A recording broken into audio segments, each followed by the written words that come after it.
નમસ્કાર દર્શક મિત્રો, એટ ધ રેટ ગુજરાતમાં આપનું સ્વાગત છે। રાજ્યમાં મેઘમહેર હજુ પણ યથાવત છે।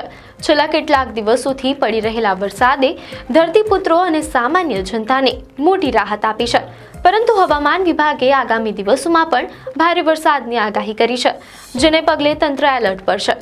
ખાસ કરીને કયા જિલ્લાઓમાં ભારે વરસાદ થવાની સંભાવના છે અને તંત્ર દ્વારા શું તૈયારીઓ કરવામાં આવી છે, જેના વિશે વિગતવાર વાત કરીએ તો ગુજરાત રાજ્યમાં છેલ્લા ઘણા સમયથી મેઘમહેર યથાવત જોવા મળી રહી છે, જેના કારણે ધરતીપુત્રો અને સામાન્ય જનતામાં ખુશીનો માહોલ છે। મીડિયા અહેવાલો અનુસાર રાજ્યના લગભગ 152 તાલુકામાં હળવેથી મધ્યમ વરસાદ નોંધાયો છે, જેનાથી અનેક વિસ્તારમાં પાણીની અછત દૂર થઈ છે। જો કે હજુ પણ વરસાદનો રાઉન્ડ સમાપ્ત થયો નથી। હવામાન વિભાગ દ્વારા આગામી દિવસોમાં પણ ભારે વરસાદની આગાહી કરવામાં આવી છે। ખાસ કરીને ભાવનગર, દાહોદ અને છોટાઉદેપુર જિલ્લામાં મંગળવાર એટલે કે આજે 26 ઓગસ્ટે ભારે વરસાદની શક્યતાઓ વ્યક્ત કરવામાં આવી છે। આ ઉપરાંત દક્ષિણ ગુજરાત અને સૌરાષ્ટ્રના અન્ય ભાગોમાં પણ હળવાથી મધ્યમ વરસાદ ચાલુ રહેવાની સંભાવના છે। હવામાનની આગાહીને પગલે તંત્ર પણ એલર્ટ મોડ પર છે। સાવચેતીના ભાગરૂપે દરિયાકાંઠાના વિસ્તારમાં માછીમારોને આગામી દિવસો સુધી દરિયો ન ખેડવાની સ્પષ્ટ સૂચના આપવામાં આવી છે, જેથી કોઈ અનિચ્છનીય ઘટના ન બને। આ વરસાદથી રાજ્યના જળાશયોમાં પાણીની આવક વધી છે, જેનાથી આગામી પાક માટે અનુકૂળ પરિસ્થિતિઓનું નિર્માણ થયું છે।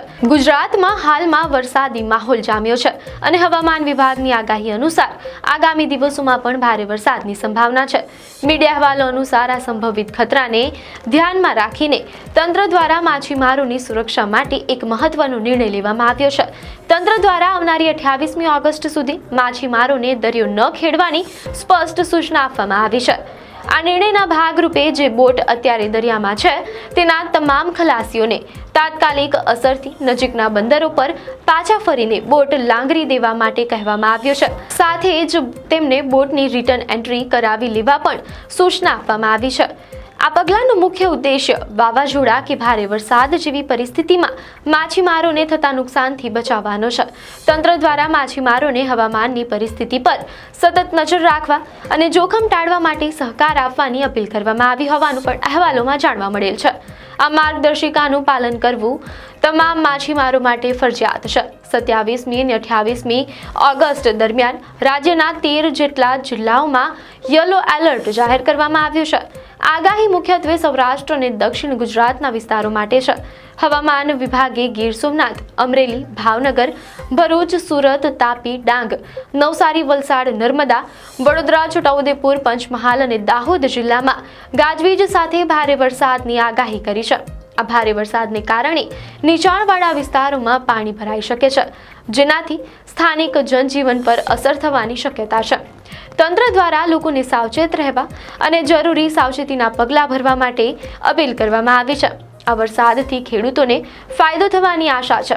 હવામાન વિભાગે આગામી 3 દિવસ એટલે કે 29મી થી 31મી ઓગસ્ટ સુધી ભારે વરસાદની આગાહી કરી છે।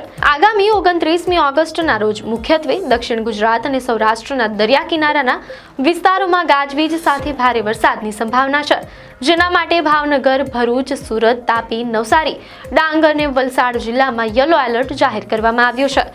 આગાહીને પગલે સ્થાનિક તંત્રએ સંભવિત પરિસ્થિતિનો સામનો કરવા માટે તૈયારીઓ શરૂ કરી દીધી છે। ત્યારબાદ 30મી અને 31મી ઓગસ્ટના રોજ સૌરાષ્ટ્ર અને ઉત્તર ગુજરાતના જિલ્લાઓ પર વરસાદનું જોર વધશે। આ દિવસો માટે ભાવનગર સહિત બનાસકાંઠા, સાબરકાંઠા, અરવલ્લી, મહીસાગર અને દાહોદ જિલ્લામાં પણ ગાજવીજ સાથે ભારે વરસાદની આગાહી કરવામાં આવી છે। આ સતત વરસાદથી રાજ્યમાં જળાશયોમાં પાણીની આવક વધવાની આશા છે, જે ખેડૂતો માટે રાહતરૂપ સાબિત થશે। જો કે શહેરી વિસ્તારોમાં નીચાણવાળા વિસ્તારોમાં પાણી ભરાવાની શક્યતા છે। આથી નાગરિકોને સાવચેત રહેવા અને બિનજરૂરી મુસાફરી ટાળવા માટે અપીલ કરવામાં આવી છે।